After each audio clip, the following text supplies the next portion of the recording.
ओम नमः शिवाय। हर हर महादेव। जय भोलेनाथ, जय माता पार्वती। प्रिय भक्तों, आज के इस पावन अवसर पर हम सब एक बार फिर से भगवान शिव के चरणों में झुकते हैं। हे महादेव, आप तो त्रिलोकी के स्वामी हैं। आप तो दीन दुखियों के दुख हरने वाले हैं।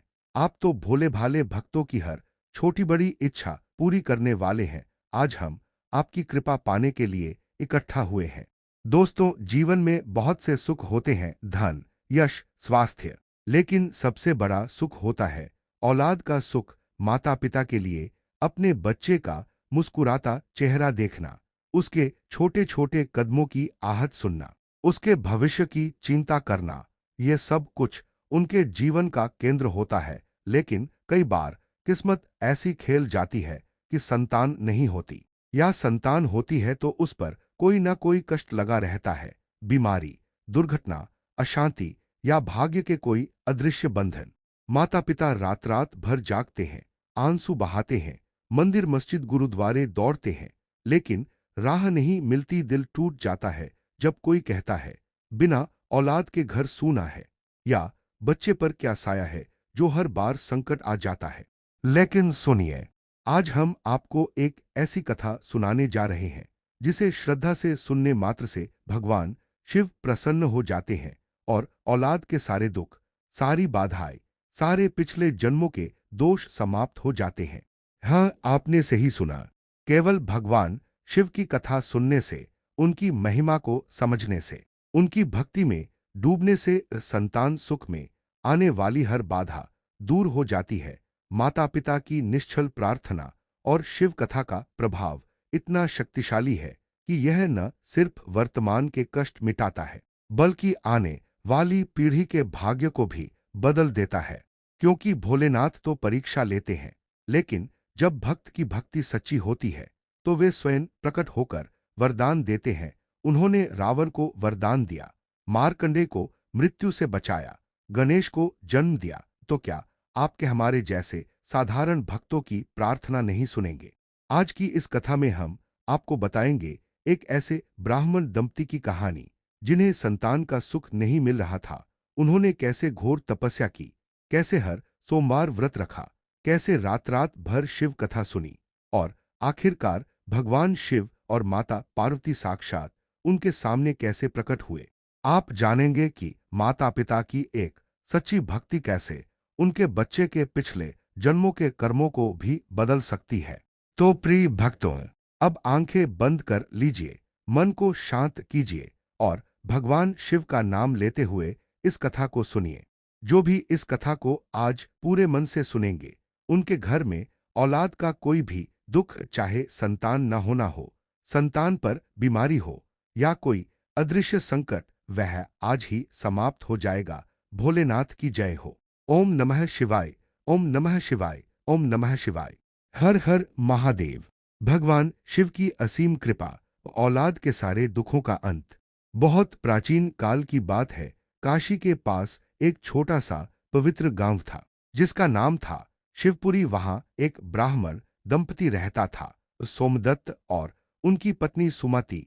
सोमदत्त गांव के प्रसिद्ध वैदिक पंडित थे। वे रोज सुबह सूर्योदय से पहले उठकर गंगा स्नान करते, फिर शिव मंदिर जाकर भगवान को जल, दूध, दही, शहद, घी और ताजी बेलपत्र चढ़ाते। सुमति भी पूरे समर्पण से घर घर में शिव भक्ति फैलाती थी।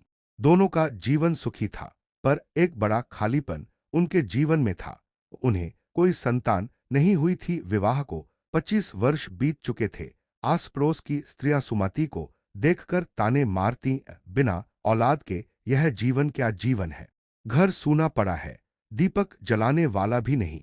सुमति रात रात भर रोती और शिवलिंग को गले लगाकर कहती, हे भोलेनाथ, आप तो जगत के पिता हैं। आपने गणेश और कार्तिकेय को जन्म दिया। हम आपके भक्त हैं, फिर हमारी कोख क्यों सूनी है?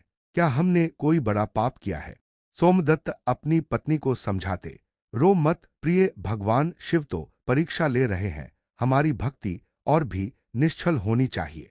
एक दिन सोमदत्त ने फैसला किया, अब हम घोर तपस्या करेंगे। हर सोमवार को सोमवार व्रत रखेंगे, पूरे दिन केवल फलाहार।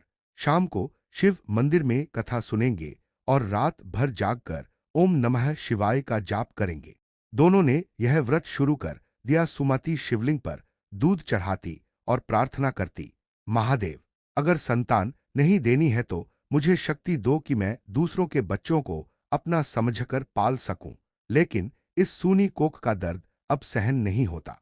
व्रत के कई साल बीत गए। गांव वाले हैरान थे कि इतनी कठिन भक्ति के बावजूद उन्हें संतान क्यों नहीं मिल रही। कुछ लोग कहते, शायद पिछले जन्म का कोई कर्म है, लेकिन सोमदत्त और सुमति की श्रद्धा कभी डिगी नहीं। एक सोमवार की रात जब पूरा गांव सो रहा था, सोमदत्त और सुमति शिव मंदिर में बैठकर शिव पुराण की कथा सुन रहे थे। अचानक मंदिर में एक दिव्य ज्योति प्रकट हुई। हवा में चंदन और कमल की सुगंध फैल गई। डमरू की मधुर ध्वनि गूंजने लगी। सामने भगवान शिव और माता पार्वती साक्षात प्रकट हो गए। शिवजी का शरीर नीला काला, गले में विषधर सर्प, जटाओं में गंगा, माथे पर तीसरा नेत्र देखते ही दोनों दंपति साष्टांग प्रणाम में गिर पड़े। आंखों से आनंद के आंसू बहने लगे। भगवान शिव ने करुण स्वर में कहा, सोमदत्त, सुमति, तुम्हारी निश्चल भक्ति, निरंतर व्रत और कथा सुनने की लगन ने मुझे बुला लिया। मैं तुम्हारी तपस्या से अत्यंत प्रसन्न हूं। बोलो, क्या वरदान चाहते हो? सोमदत्त ने कांपते स्वर में कहा, प्रभु, हमें धन, यश या स्वर्ग नहीं चाहिए। हम सिर्फ एक संतान चाहते हैं जो हमारे बुढ़ापे का सहारा बने, हमारे कुल को आगे बढ़ाए और आपकी भक्ति में लगा रहे। माता पार्वती ने सुमति का हाथ पकड़कर कहा, बहन, माता पिता की सच्ची भक्ति न सिर्फ अपना बल्कि संतान के पिछले जन्मों के कष्ट भी मिटा सकती है। तुम्हारे पुत्र के पिछले जन्म में कुछ कर्म थे जिनके कारण देरी हो रही थी, लेकिन अब समय आ गया है। भगवान शिव मुस्कुराए और बोले, मैं तुम्हें दो विशेष वरदान दे रहा हूं। पहला वरदान, तुम्हें एक परम तेजस्वी, स्वस्थ, बुद्धिमान और दीर्घायु पुत्र प्राप्त होगा। उसका नाम शिवानंद रखना। वह न सिर्फ तुम्हारा बल्कि पूरे गांव का गौरव बनेगा। दूसरा वरदान, आज से जो भी माता पिता श्रद्धा से मेरी कथा सुनेंगे, विशेषकर संतान संबंधी कष्ट होने पर, उनके औलाद के सारे दुख कष्ट, बीमारी, बाधाएं और पिछले जन्मों के दोष समाप्त हो जाएंगे। मैं स्वयं उनकी रक्षा करूंगा। संतान सुख में बाधा आने पर मेरी कथा सुनना, चमत्कार अवश्य होगा। सुमति ने रोते हुए पूछा, प्रभु, अगर किसी के बच्चे पर कोई संकट आए तो क्या करना चाहिए? शिवजी ने कहा, सोमवार को व्रत रखो, शिवलिंग पर बेलपत्र चढ़ाओ, ओम नमः शिवाय और महामृत्युंजय मंत्र का जाप करो और मेरी कथा सुनो, मैं कष्ट हर लूंगा। वरदान देकर शिव पार्वती अंतर्ध्यान हो गए। समय बीता। ठीक 9 महीने बाद सुमति को एक अत्यंत सुंदर और स्वस्थ पुत्र हुआ। पूरे गांव में खुशी छा गई। बच्चे का नाम शिवानंद रखा गया। बच्चा जन्म से ही हर हर महादेव बोलता प्रतीत होता था। जैसे जैसे वह बड़ा हुआ, वह शिव भक्ति में लीन रहने लगा। वह गांव के सभी बच्चों को शिव कथा सुनाता और उन्हें भक्ति का महत्व बताता। कई वर्ष बाद गांव में एक भयंकर विपत्ति आई। अचानक कई बच्चों को अज्ञात रोग लग गया। कुछ बच्चे बेहोश हो जाते, कुछ की सांसें तक फूलने लगी। डॉक्टर और वैद्य हार मान गए। गांव वाले रोने लगे। तब शिवानंद ने अपने माता पिता से कहा, पिताजी, आपने तो महादेव का वरदान सुनाया था। आज पूरा गांव इकट्ठा होकर शिव कथा सुने। भोलेनाथ जरूर सुनेंगे।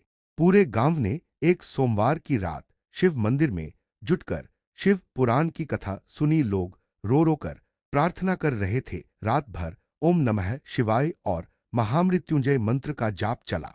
सुबह होते होते चमत्कार हो गया। सभी बीमार बच्चे अचानक स्वस्थ हो गए।